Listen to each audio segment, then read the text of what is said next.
In recent years, understanding of medical marijuana's diversity has become universally widespread news. With a greater knowledge of strains has come new discoveries. These discoveries are leading us to medical benefits we never could have imagined. Jaden is 7 years old now. Jaden was born perfectly healthy. At 4 months old, Jaden had his first seizure. It was just a downhill road for the next few years.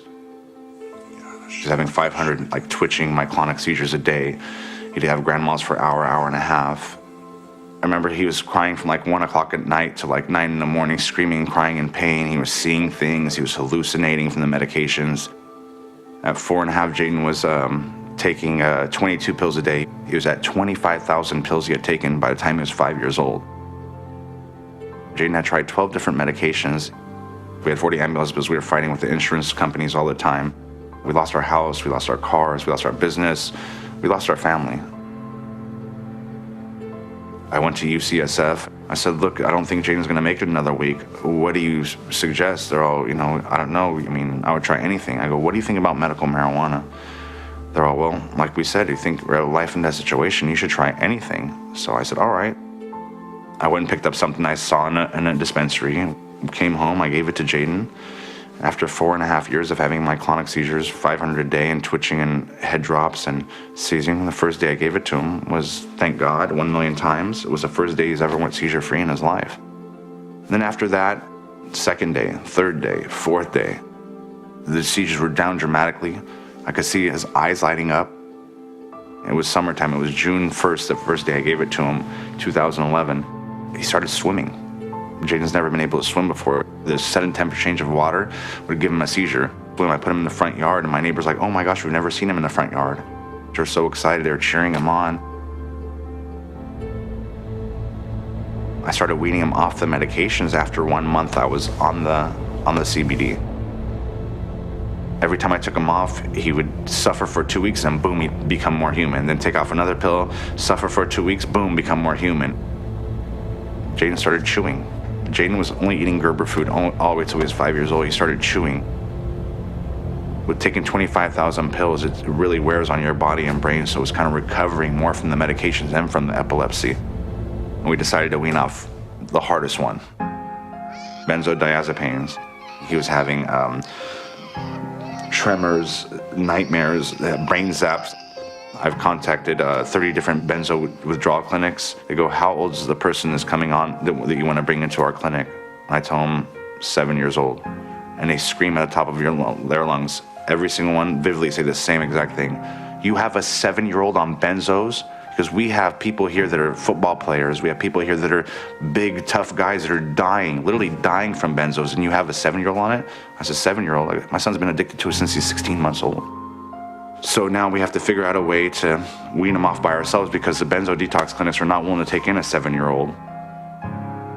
Since we've been using the CBD, it's been doing amazing. It has under 1% THC, so it doesn't give you that euphoria. Second thing is it's abstracted, it's organic. We know the dosaging, the milligrams. We're in the forefronts of something huge. It's either you're gonna give up and just let your child be a vegetable and die, or you're gonna sit there and fight. I still haven't met Jaden yet. I know Jaden in 22 pills, but I'm down to Jaden in 2 pills. That's who I know right now. I don't know Jaden, but on medication.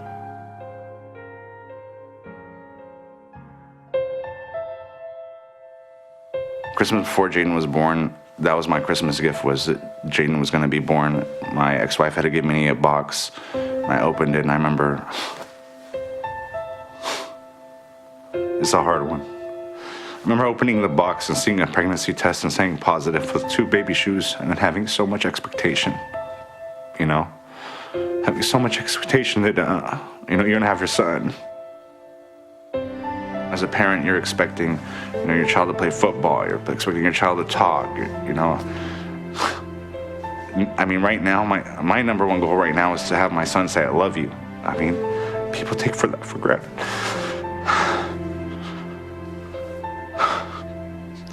People take that for granted.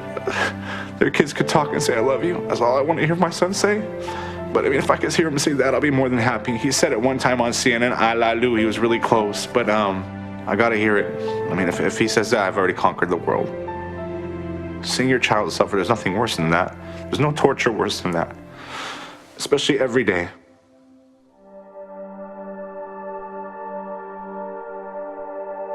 Now is not the time to send a message to our young people that marijuana is medicine. It is not. It is a dangerous, illegal drug. Is it legitimate for any human on the face of planet Earth to deny another human being the thing that will remove him from that infinite torture chamber? No, it is not acceptable. It is utterly and completely immoral. I'm not allowed to do this because someone says I can't. And that person's never met me, they're never likely to meet me, they're never likely to meet someone with MS, Parkinson's, cancer, and yet they can have total rule over that entity's life. This is pretty much the only time that I'm going to be lost for words. The justification's still not being explained to me. Should marijuana be legalized for medical use? Aren't there issues of significance that you'd like to talk about? The growth of jobs, the need to put people back to work, the challenges of Iran. We've got enormous issues that we face. But you want to talk? Go ahead. Do you want to talk about marijuana? Medical? I think marijuana should not be legal in this country. I believe it's a gateway drug. Marijuana is still a Schedule I drug, meaning legally that it has no medical usefulness whatsoever. And benzodiazepines like Valium and Xanax and Klonopin are actually Schedule IV drugs, even though they put significantly more people in the emergency room every year and cause even more deaths than many Schedule I drugs. Many attempts have been made to move cannabis out of Schedule I, and they always fail. How can the United States government claim that there's no medical usefulness to cannabis while then patenting the medical usefulness of cannabis? It was a shocking idea that the federal government, the Department of Health and Human Services, had a patent on cannabinoids as antioxidants and neuroprotectants, heart disease and diabetes and Alzheimer's and Huntington's, and includes cataracts and Down syndrome as well as neoplasia. It really, speaks to the depth of the problem in terms of who's making these decisions and who are they benefiting. We need to get to the truth, which is that prescription drugs kill vast numbers of people. Prescription drugs have a higher rate of overdose than even things that we think of as being horrific, like methamphetamine, heroin. The number of people who are killed by heroin and cocaine is tiny, just minuscule, microscopic by comparison with the number of people who are killed every year by prescription drugs. Let's look at the facts. Let's not listen to the bullshit anymore. Suspected drug overdoses are rising at an alarming rate in Haywood County. And it's not illegal drugs officials are worried about, but prescription drugs. It's being described as an epidemic. Authorities say too many young people are dying accidental deaths. The fifth or sixth top-selling drugs in North America are antipsychotics, because we're giving out like candy now to people, including children. At Vancouver's Children's Hospital, they've had to establish a special clinic just to deal with the effects of antipsychotics on kids. I recently lost my father 2 years ago, and we were really, really close. So it was like having, the rug pulled out from underneath me. And I started to see a therapist and a psychiatrist because I was experiencing these panic attacks, and at least 15 medications I was written. Within 2 minutes of meeting one of the psychiatrists, she called me bipolar 2 and wrote a diagnosis of it without even knowing me. What I really needed was a fucking hug. In 2010, doctors prescribed enough painkillers to give 45 milligram Percocets and 24 5 milligram Vicodins to every person in the United States. There's a huge industry creating pills for us to take. Most of the time, they're not really anything that's curing you. They're just suppressing whatever your ailment is, in some cases making it worse. In depressed patients, worsening of depression, including risk of suicide, may occur. Sometimes fatal events including infections, tuberculosis, lymphoma, other cancers, blisters, peeling rash, hives, or mouth sores, nervous system and blood disorders, and allergic reactions have occurred. The makers of OxyContin marketed it as a non or less addictive opiate, knowing already that this wasn't true. They simply suppressed that research. Hundreds of overdose deaths. They plea bargained and they agreed to pay fines. Well, they could pay that out of their left hip pocket. Nobody went to jail. Nobody suffered any criminal consequences. If you read the small print, you'll find that there's side effects to certain drugs, but you've got to really get your microscope out.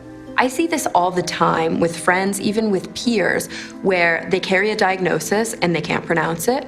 They don't know what the disease they have is called. They take drugs and they don't know what the medication is or what it could potentially do to their body. All kind of pills and medicine and bullshit that they can't pronounce, making money off your ass, fucking you up with more medicine than you need. There's people strung out on those pills, man. Chief Medical Examiner Glenn Wagner says he's noticed a big rise in the quantity of different drugs people are taking. This shopping bag represents one individual and the number of drugs that that person had on board.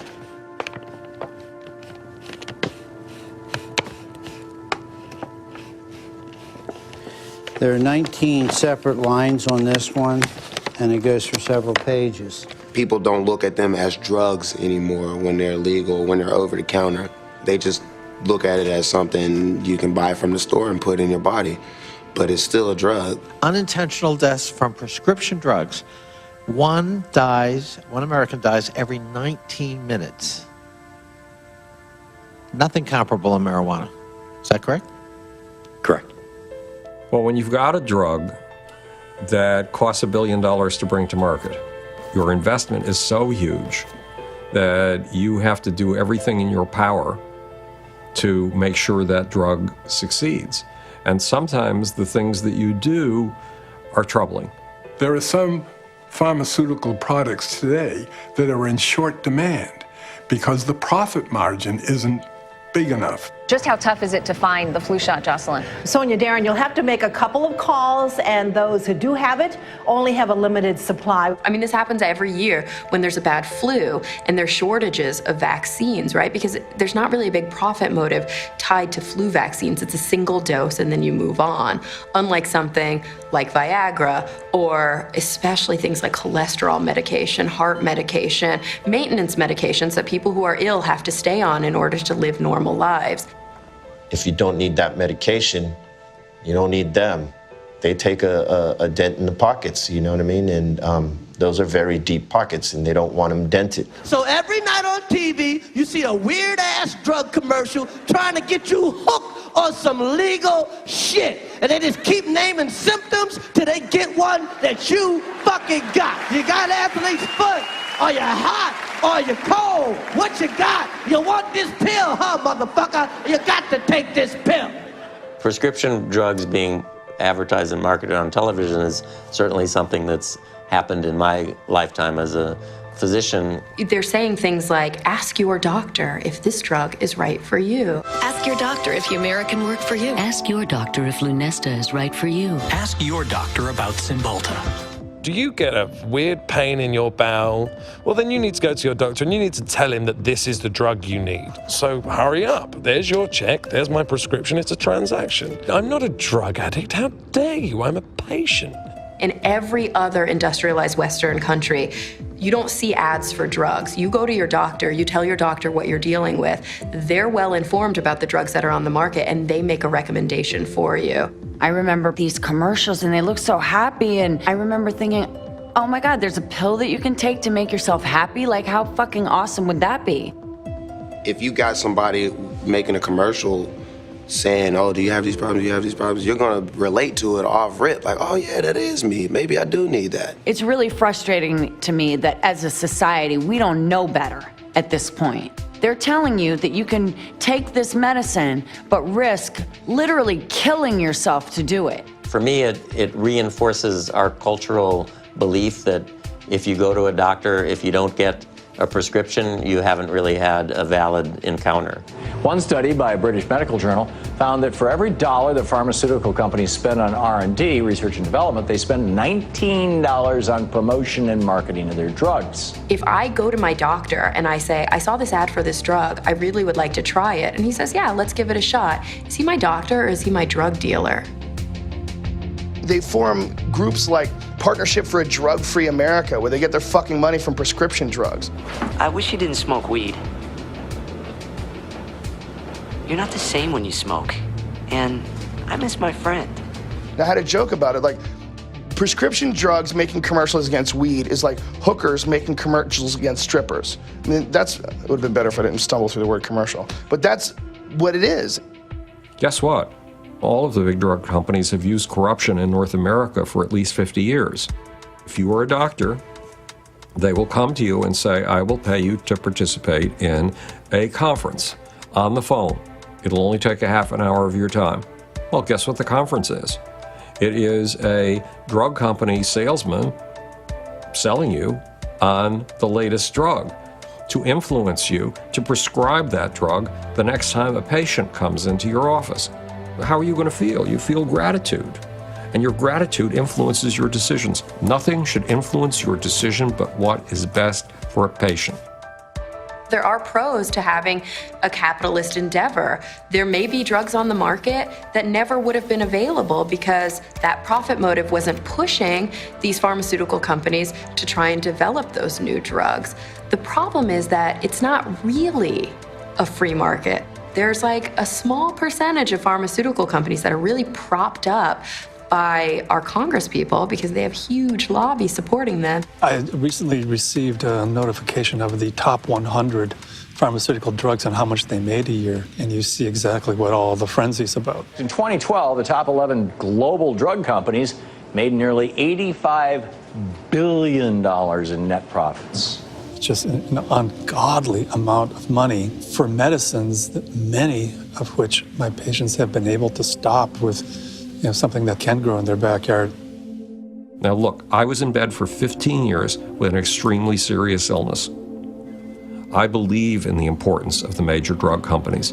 Does that mean that I believe in their right to push research that they have paid for into peer-reviewed journals and to prevent research that tends to indicate that their drugs don't work?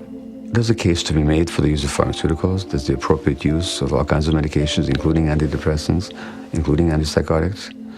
But it's hard to make a rational case for the use to the extent that they're employed in today's society.